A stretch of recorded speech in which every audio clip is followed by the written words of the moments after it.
Il était une fois un jeune garçon au cœur d'or. Il s'appelait Joseph et vivait dans une grande ville, et sa maison était entourée d'autres maisons au toit gris. Tous les matins, lorsqu'il se réveillait, sa joie était d'ouvrir les rideaux de la fenêtre de gauche dans sa petite chambre. Un chat noir, au pelage étincelant, se tenait sur le toit juste en face. Le chat n'était pas amical, non. Il ne jetait jamais un regard à notre jeune héros. Ou alors, furtivement. Le jaune de ses yeux en demi-lune glissait sur Joseph. Dans un éclat moqueur, il se tenait toujours occupé à lisser ses moustaches, ou bien lécher ses pattes, ou encore à dormir sous un rare rayon de soleil.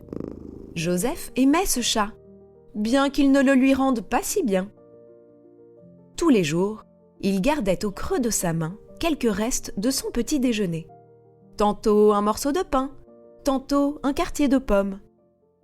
Il n'oubliait jamais de déposer son butin sur le pas de sa porte, en partant pour l'école. À peine avait-il fait 10 pas qu'il se retournait. Le chat noir se léchait les babines et avalait la collation. Un matin, c'était un mardi, quelque chose d'extraordinaire se produisit.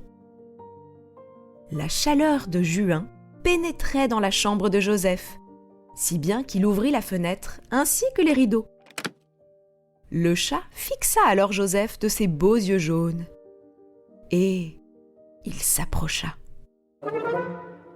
Tout en velours et en douceur, il sauta sur le rebord de la fenêtre et s'adressa à lui.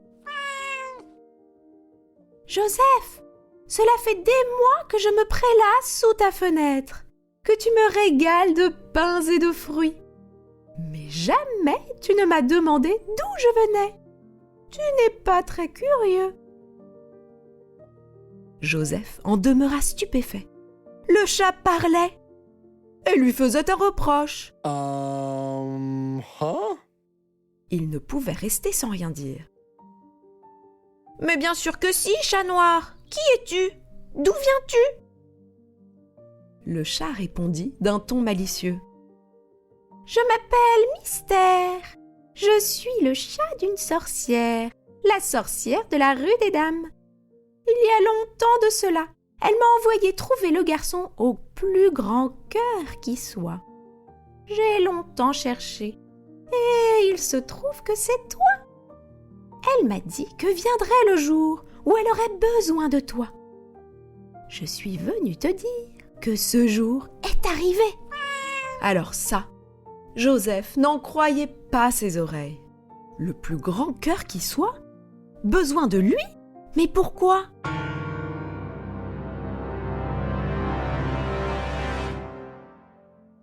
Le chat interrompit ses pensées. « Je n'ai pas le temps de t'expliquer. À toi de décider. Me suivras-tu ou pas ?» Quelle question! Joseph mourrait d'envie d'en savoir plus. Sans plus attendre, il sauta du rebord de sa fenêtre au toit en contrebas et fit signe à Mystère de lui enseigner le chemin. Les deux comparses s'élancèrent de toit en toit jusqu'à atteindre une lucarne fort étroite au travers de laquelle Mystère se glissa. Avec quelques difficultés, Joseph lui emboîta le pas et atterrit ainsi dans un salon tout petit. Tout y était violet et face à lui se tenait, sur un divan violet, une sorcière. « Joseph, merci d'être revenu jusqu'à moi, » lui dit-elle de sa voix chevrotante. « Vois-tu, je suis dans un grand trouble, un grand embarras. Je crains que mon cœur de pierre ait besoin de ton cœur en or. C'est pourquoi j'ai missionné Mystère pour te retrouver. » Joseph n'était pas sûr de savoir quoi répondre. La sorcière poursuivit. « Joseph, il m'arrive quelque chose d'atroce. Je suis heureuse. Du voisin, le magicien, il vit au 5e étage. J'ai tout fait pour que cela cesse. Des formules magiques anti-love, des potions détestables, rien n'y fait. Je l'aime. Or, mon cœur de pierre ne sait absolument pas comment faire. Aide-moi. Comment dire à mon magicien le mal qui m'étreint? Joseph était bouche bée. Certes, il avait un grand cœur, mais il n'avait aucune idée de comment aider cette sorcière à déclarer son amour au voisin magicien. Il allait lui avouer son incompétence quand la sorcière reprit. « Je ne te laisserai pas repartir d'ici tant que tu ne m'auras pas trouvé une solution. » Notre Joseph au cœur d'or était pris au piège. Il avait bien des idées de comment témoigner son amour. À Mystère, il laissait les miettes de son petit déjeuner. À ses parents, il écrivait des lettres. À son grand ami Max, il offrait ses jouets préférés. Il proposa donc le plan suivant à la sorcière. « Sorcière, voilà ce que tu feras. Tout à l'heure, tu déposeras devant la porte du magicien 3 présents. Le premier sera une part de ton déjeuner. Le deuxième sera une lettre d'amour. Et le dernier sera ton jouet préféré. Au travail !» Le sourire qui illumina alors le visage de la sorcière fit chaud au cœur de Joseph. Pas de doute, elle était vraiment amoureuse. Ni une ni deux, la voilà qui s'affaira, qui tournoya, qui virevolta, qui cuisina, gribouilla et patatera. 2 heures plus tard, elle avait sous le bras un paquet ficelé.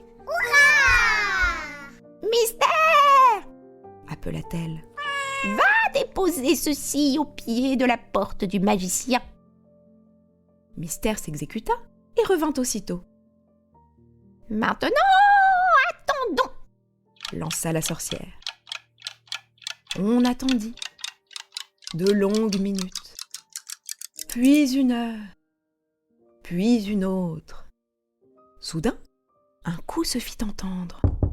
La sorcière rougit, balbutia et d'un pas chancelant se leva pour ouvrir. Sur le palier se tenait un magicien à la fière allure. La sorcière avait bon goût. Il lissa sa moustache et s'exclama. « Madame, vous avez piqué ma curiosité. Jamais auparavant qui que ce soit n'avait cuisiné pour moi du gratin de chenille.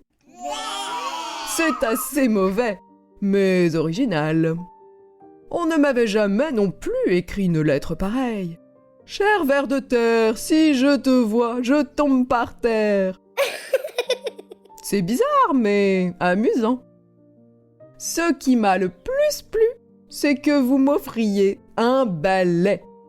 Je ne sais pas très bien quoi en faire. En revanche, m'inviteriez-vous à prendre le thé ? » La sorcière en devint aussi violette que son salon.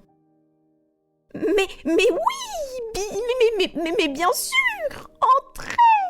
balbutia-t-elle. Joseph profita de la confusion pour s'échapper. La suite, c'est Mystère qui la lui raconta quand il revint à sa fenêtre quelques jours plus tard, avec une part de gratin de chenille pour Joseph. Le magicien et la sorcière se marièrent et eurent beaucoup d'enfants. Wow!